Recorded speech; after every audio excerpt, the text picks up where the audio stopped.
Hey, listeners, ready to transform your sleep? Cozy Earth is all about lasting luxury and comfort. Their bamboo sheets have been called the world's softest sheets, cooling, moisture wicking, and unbelievably soft. And I can tell you they get better with every wash. And they have a 100-night sleep trial and a 10-year warranty. But it doesn't stop there. They have bath, sleepwear, loungewears, and even skincare. Free shipping on orders of $50 or more. Make sure you go to cozyearth.com, use our code INFOGO at checkout to save 21% off. You can find all of this in the show notes.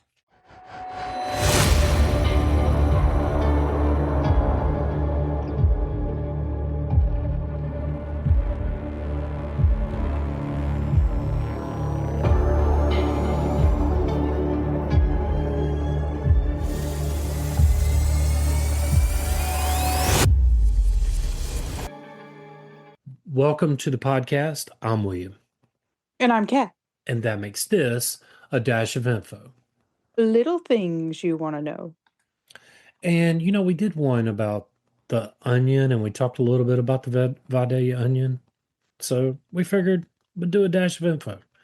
So onions have a reputation that feels almost universal. They're the kitchen's equivalent of a prank with a sharp punchline.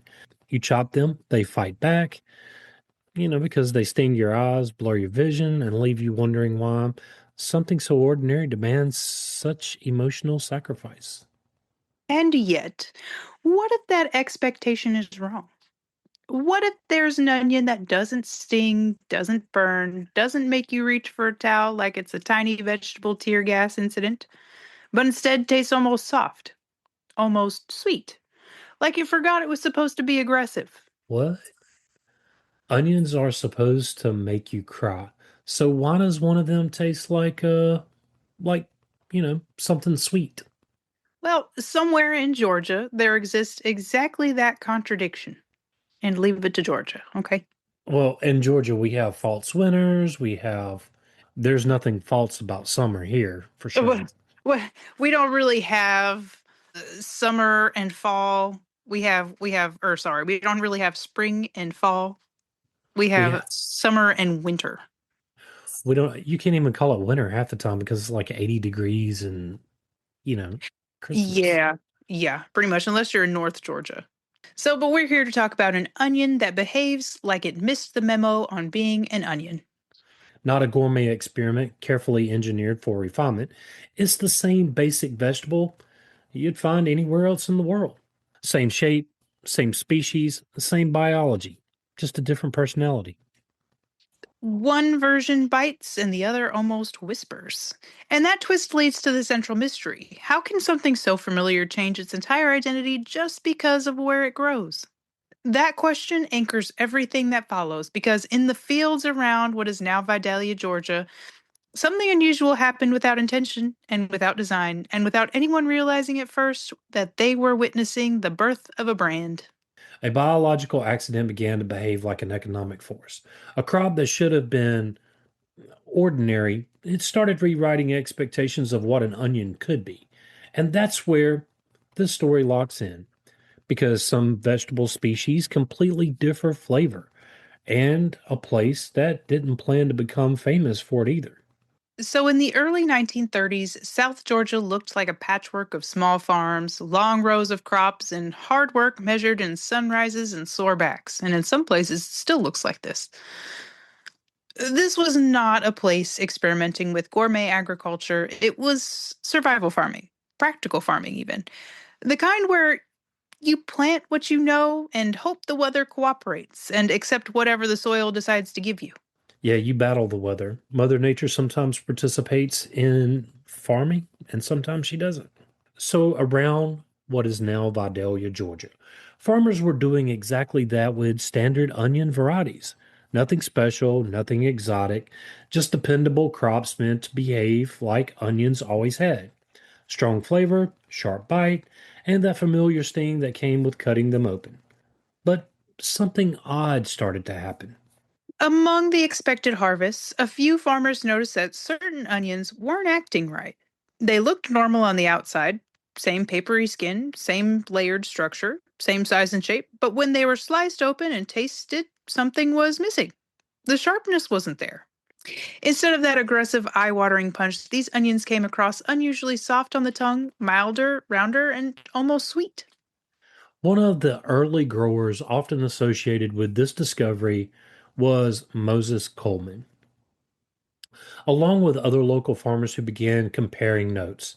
At first, it didn't feel like a breakthrough, it felt like a problem. Because in agriculture, different usually means worse before it means anything else. So the early reaction wasn't celebration, it was, what do we have? Were these onions weak? Were they damaged? Had something gone wrong in the seed? Were they even worth selling at all? Some farmers treated them like a mistake in the system, a crop that didn't meet expectations, if you will. The kind of anomaly you quietly sort out and don't talk about too much. But then something subtle started to shift. Those weak onions weren't rejected by customers, they were preferred. People who tasted them didn't describe them as broken or flawed. They described them as pleasant, easier to eat, less harsh, more versatile in cooking. The very thing that made them seem wrong, right out of the gate in the field, well, it really made it feel right in the kitchen.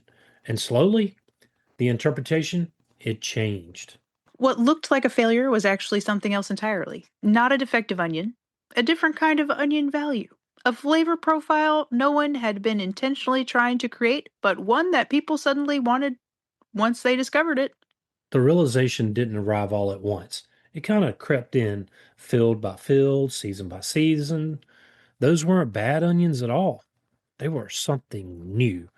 And that reframing is the turning point of this entire story. Because what begins as confusion in the hands of farmers becomes recognition in the hands of consumers. A mistake becomes a market, a quirk becomes identity. But the deeper truth was still waiting underneath it all. Because the farmers didn't actually create this change, they only noticed it. The real secret wasn't in the planting or the picking, it was in the ground itself. Once the confusion wore off, the question became unavoidable. What actually makes an onion sharp in the first place? The answer is chemistry doing what chemistry always does when a knife gets involved. Onions were sulfur compounds in separate cells inside of their layers. When you cut into one, those cells rupture and release enzymes that react with sulfur compounds, producing volatile gases. One of those gases drift up into your eyes and triggers that familiar sting and tears. It's basically built-in chemical defense system that the plant uses to, discourage being eaten. And Kat and I covered that in the onion episode. Mhm. In most onions, that sulfur system is strong, loud, and immediate. But in the soil around what is now Vidalia, Georgia, something about the environment changes the equation before the onion even has a chance to decide how sharp it'll be. The region's sandy, low sulfur soil means the plants have less sulfur available to absorb during growth, and less sulfur in the soil leads to fewer of the components that normally build that intense onion bite. So instead of a fully armed chemical defense system, you get a softer version of it. The same onion biology is still there, but the intensity dial has, well, it's been turned down. Less sulfur in the ground, fewer tear producing compounds in the onion, and then you have a noticeably sweeter flavor profile. It's not that the onion becomes sugary in the dessert sense, it's that the harsh edges get smoothed out. The sharpness fades, and what remains feels rounder, almost mellow by comparison. A simple way to think about it is most onions are chemically loud. They announce themselves the moment they're cut. Whereas Vidalia onions are chemically quiet. They don't shout. They don't sting first and explain later. They just arrive with restraint. This is where a bigger idea quietly enters the story: terroir. Terroir is a way of describing how place shapes flavor, not just the plant itself, but everything around it. Soil composition, minerals, climate, water, even subtle regional conditions that influence how a crop develops. It's why grapes from one valley can taste totally different from grapes grown in a few miles away, or why coffee from one mountain range carries notes that, well, another cannot replicate. In this case, the onion isn't just an onion. It's a product of its environment, carrying the fingerprint of the land in its chemistry. South Georgia is that fingerprint, just so happens to make it gentle. At first, these onions didn't travel far. They lived short, quiet lives inside Georgia's local economy, stacked in crates at roadside stands, sold from the backs of trucks, passed between farmers and neighbors like a seasonal secret you only mentioned if someone asked the right question. Around what is now Vidalia, Georgia, growers began treating them less like a standard crop and more like a curiosity. Not yet a branded product, not yet a regional icon. Just something unusual enough that people would stop and taste it out of interest. And when they did, the reaction was consistent. Wait, onions aren't supposed to taste like that. So farmers leaned into it. They started selling them not just as produce, but as a novelty crop, something visitors might take home as a story. Hey, you got to try this onion. No advertising campaign, no packaging strategies, just word of mouth and handwritten signs on those roadside stalls. Then the world outside Georgia arrived in a very unexpected way. War. During World War II, soldiers from the region were deployed far from home, carrying with them the memories of familiar food. In military camps and overseas stations, these memories became currency. Food was one of the strongest links to identity, and anything that reminded a soldier of home carried emotional weight far beyond nutrition. Some soldiers brought Vidalia onions with them when they could. Others simply talked about them, describing an onion that didn't make you cry, that tasted almost gentle, almost comforting. In a world defined by uncertainty and harshness, that detail stuck. And when soldiers returned home, they didn't return alone. They brought stories, stories about strange, sweet onions from, well, South Georgia. They didn't behave like onions were supposed to behave. Stories that traveled further than any roadside stall or farm could ever have planned. And from there, demand began to expand outward, first across Georgia, then into neighboring states, and eventually into national curiosity. People weren't just buying onions anymore. They were chasing a story they had heard secondhand, something that already felt familiar well, before they ever tasted it. Now, this is the turning point. The Vidalia onion stops being a local crop and starts becoming a memory food, something tied not just to flavor, but to a place, nostalgia, and the emotional pull of home. And crucially, it didn't spread through marketing first. It didn't spread through branding. It didn't even spread through advertising budgets or corporate strategy. It spread through mouths, through conversations, through soldiers remembering something worth talking about long after they left it behind. But once demand grows, identity becomes more than memory, it becomes value. And value, especially in agriculture, becomes something worth protecting.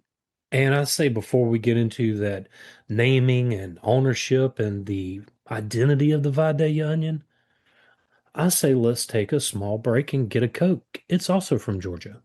I'm gonna go get a Pepsi. We'll be right back.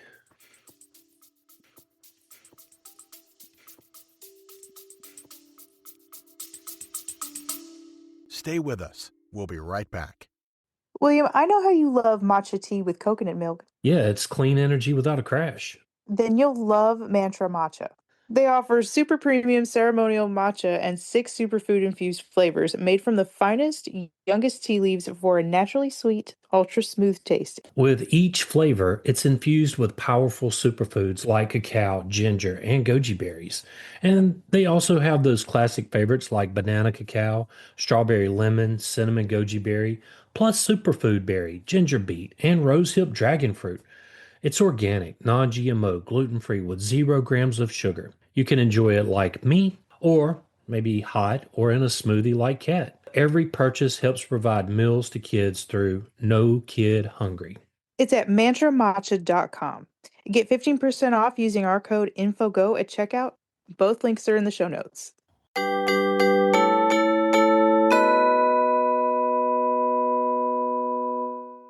Hey, everybody, we want to tell you about strong coffee. Every morning it starts with a choice.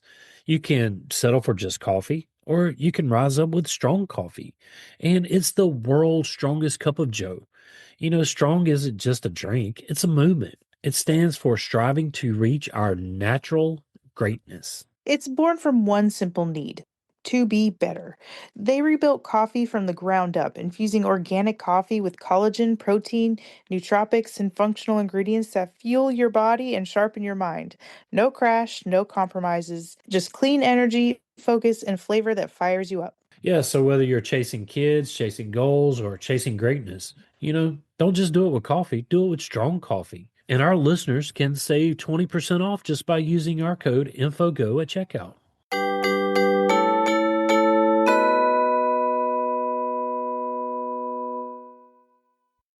Hey, if you're looking for your favorite band or sports team or TV show, check out Old Glory. They've been in operation since 1969 and they have over 300,000 items.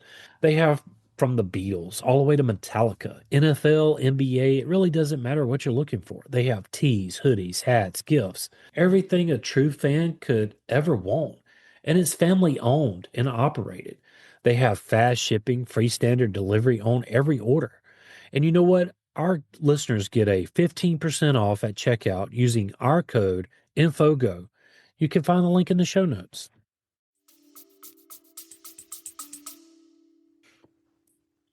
So now that we're back, by the time demand spreads beyond Georgia, something important has already happened without, well, anyone fully planning it. The name. Vidalia onion stops being a casual description and starts becoming a label people recognize, repeat, and request by name. The word Vidalia itself begins to carry weight, not just geography, but expectation, a promise of a certain flavor profile that just cannot be, well, easily faked. Around what is now Vidalia, Georgia, farmers and state officials begin to realize something unusual is forming. This is no longer just about selling a crop. It's about controlling an identity. As popularity grows, so does expansion. More growers across South Georgia begin producing similar sweet onions, extending cultivation beyond the immediate area where the discovery first took hold. But with expansion comes tension. If everyone can call their onions Vidalia, then what does the name actually mean? So, naturally, conflicts they began to merge around authenticity. Some growers argue for broader labeling. Others insist that only onions from a certain soil type and condition should qualify. Without barriers, the name risks becoming generic. And once a name becomes generic, it really loses its power entirely. So the state of Georgia steps in. The solution is not just agricultural, it's legal. A formally defined growing region is established, legally restricted where Vidalia onions can be grown, and the idea is simple but powerful. Location becomes part of the product definition itself. If it doesn't come from the approved zone, it's not a Vidalia onion, no matter how similar it tastes. Alongside geography, quality standards, well, they're introduced. Rules about cultivation, handling, and labeling. This is all to ensure consistency. This is no longer just farming, it's regulated identity management. And to oversee it all, the Vidalia Onion Committee is formed. And they start acting both as guardian and gatekeeper of the name. Its role is to protect quality, enforce labeling standards, and preserve the reputation that has grown far beyond what early farmers could ever have imagined. At this point, something bigger becomes clear. Food has become intellectual property, not in the abstract sense, but in a very real, enforceable way. A crop is no longer just an agricultural output, it's a controlled brand tied to a specific place. The name, Vidalia Onion, now functions on two levels at once: a town in Georgia and a protected identity in the marketplace. Its geography and trademark layered together, inseparable in practice, even if technically distant in law. Vidalia becomes more than a place where onions are grown, it becomes a name that singles origin, authenticity, and controlled reputation. But legal protection is only half the story because identity doesn't stay in courtrooms or regulations, it moves into culture. And over time, the name stops feeling like a product category and starts feeling like a hometown signature. So today, Vidalia, Georgia is no longer just a point on a map in South Georgia. It's a shorthand, A place people associate instantly with one very specific idea: sweet onions that don't behave like they should. That identity becomes so strong it starts reshaping the town itself. Every year, the Vidalia Onion Festival turns that identity into a celebration. What began as agricultural recognition grows into something closer to cultural theater. Parades, cook-offs, local vendors, and visitors arriving just to see and experience the origin of a flavor they had heard about for years. Tourism follows, so does economic dependence. For many local farmers, Vidalia onions are not a side crop or seasonal experiment. They are a backbone. Planting decisions, harvest schedules, even family livelihoods begin to orbit around a single agricultural identity that now carries national recognition. The onion becomes more than a produce. It becomes infrastructure. And culturally, something subtler happens. The crop starts shaping how the town sees itself. So when a place becomes known for a single agricultural trait, that trait slowly folds into identity.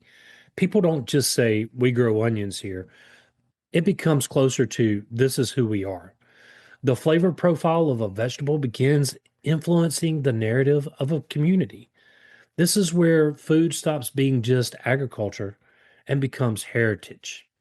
Not just something grown, but something inherited. A shared story reinforced every season, every harvest, every festival banner.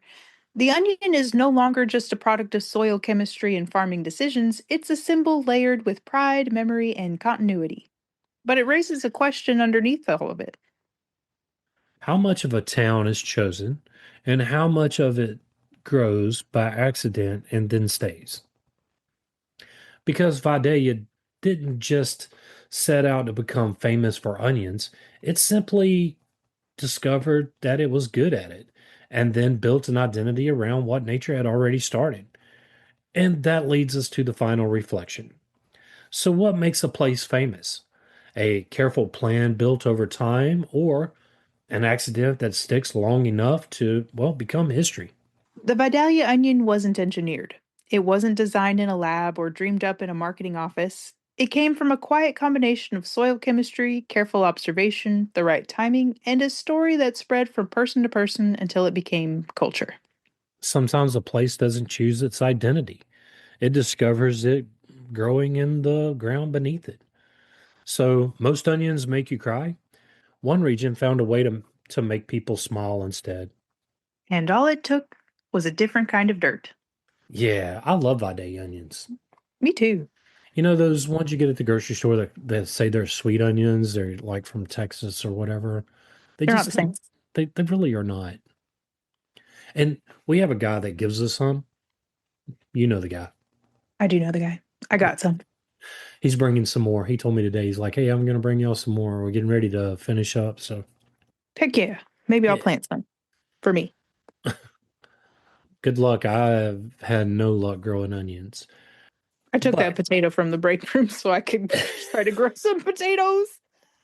yeah, I mean, I grow them all the time. If you would like to support this podcast, tell a friend and help get the word out. If you'd like to support the show, you can do so at Patreon or take advantage of our sponsors. Those links are in the show notes. And currently, Patreon is entirely free, ad free. If you want to listen to, binge, whatever, you can do it on us as a way to say thank you. Join the Facebook group at Info on the Go Over there, you can get to know us. or ask us a question. But whatever you do, follow us wherever you're listening to this podcast. Send us some fan mail or leave us a review. And leaving a review really does help others find us. You can also email William or myself directly at infoonthegopodcast@gmail.com. all of that is in the show notes. Till next time. Stay curious.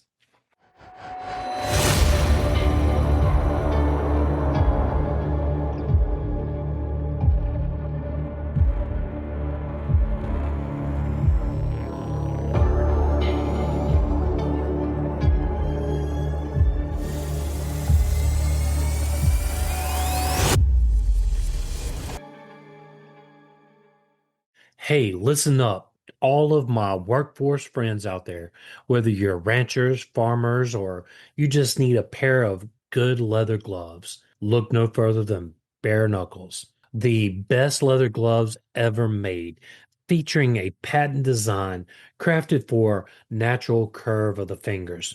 These gloves deliver a perfect fit, superior protection, and all-day comfort. Made from premium leather, right now get an exclusive 15% off, and you can find that at buybareknuckles.com, but make sure you use our code INFOGO at checkout. You can find that link in the show notes. Upgrade your hands, and remember, every purchase, well, it supports the show, so thank you. If you love unforgettable treats, you've got to try Molly B's gourmet cookies. These aren't your average cookies. Molly B's brings bold, artisan crafted cookies straight to your pantry. We're talking chocolate, cherry, and amaretto and be cordial. Earl Grey, lavender, white chocolate, and lemon glaze in the tea. Even maple, bacon, whiskey, and white chocolate in the Boss Man. Founded by a single mom from Alaska, Molly Bees has become a national sensation. You get 10% off any product using our code INFOGO at mollybees.com. Find the link in the show notes.